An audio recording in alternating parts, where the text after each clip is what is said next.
for too long, I think America's been ignoring Turkey. Why do I say that? We've talked about so many different threats, the largest mosque recently built in America being an outpost for the Turkish government. Obviously, many of the American Turks going there would deny that, but the bottom line is let's see them give sermons from the Maryland tens of millions of dollar mosque funded by the Turkish government. Let's see them give sermons against Erdogan. Let's see them give sermons against the AKP, the Islamic Muslim Brotherhood Party of the Turkish people. So, what's going on? I think there was a recent incident in which Recip Erdogan, the Turkish president, was on stage. And in that speech, as reported by Clarion Project and a number of others, it was actually reported by the BBC initially, in which the BBC reporter notes, her name is Anur Arem, he notes that it's not the first time that Mr. Erdogan's comments on martyrdom have caused controversy in Turkey, where every soldier or police officer killed on duty is considered a martyr. So I'm going to give you a little anecdote of what the BBC reporter was reporting on, how a little girl was pulled up on stage. And this is what happened. Erdogan, and wait, before I get to the story, this is important because as you understand how the head of an Islamist party that claims to be anti-ISIS, that claims to be anti-terrorism, that claims to be moderate and a appropriate partner in NATO, which it's not, that part and parcel of an Islamist identity in government and in the party is then to radicalize, jihadize, to make into jihadists every military component of their society.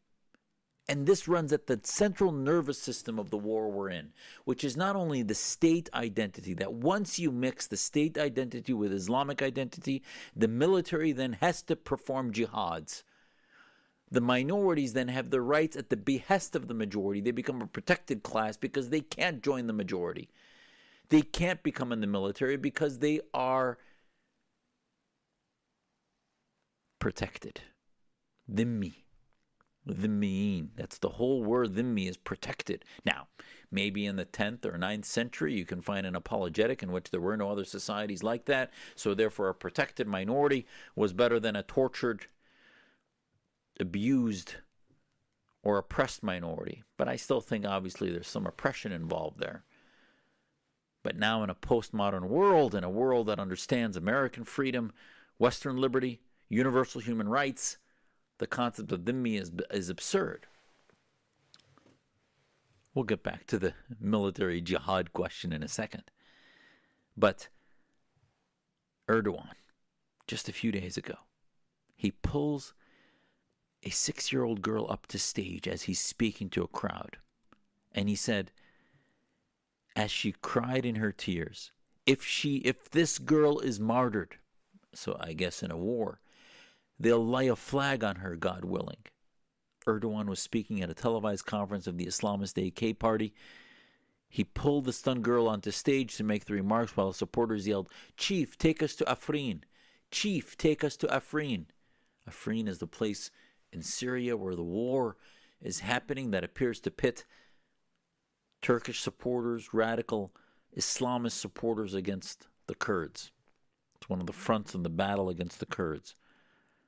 Turkey's most recent incursion into Syria has been to take the war against the Kurds there so that they never allow them to set up a Kurdistan. This is an old, multi-generational conflict. So Erdogan sees this girl sobbing and he says, "Look what you have here.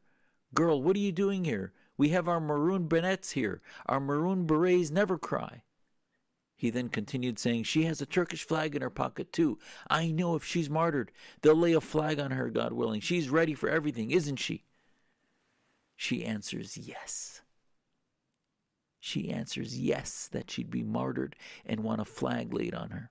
So he married national identity to Islamist martyrdom, killing other Sunni Muslims, Kurds, in a religious war. The BBC reporter said that Mr. Erdogan's opponents criticized him for using the funerals of dead soldiers and children for highly politicized speeches. They also say his own sons evaded military service, but his supporters are not influenced. Now, his criticism was pretty significant. Storms on Twitter read, "It's a shame, it's very bad, she's just a child. You don't wish her dead and you don't say God willing for that." This, ladies and gentlemen, is the ideology that's radicalizing our masses. Believe me, we dance on the head of a pin in the West, trying to say, how do we stop the ISIS guys from getting into the heads of our young children? How do we do that? I'm sorry, ladies and gentlemen, it's not ISIS that's getting into the heads alone. Our kids, all of these masses, from Bangladeshi immigrants, as we saw, to Uzbeki immigrants, Afghani immigrants, Saudi, Egyptian, Yemeni. Every country has youth that we're seeing radicalized here in the West. How is that? Well, it's the Islamism, stupid. As we see here, presidents of countries with massive militaries and multi-billion, trillion-dollar budgets are glorifying the martyrdom of 6-year-old girls. How is Erdogan any different from Palestinian media that glorifies the martyrdom of Hamas families and then rewards the survivors with scholarships and funding? How is that any different?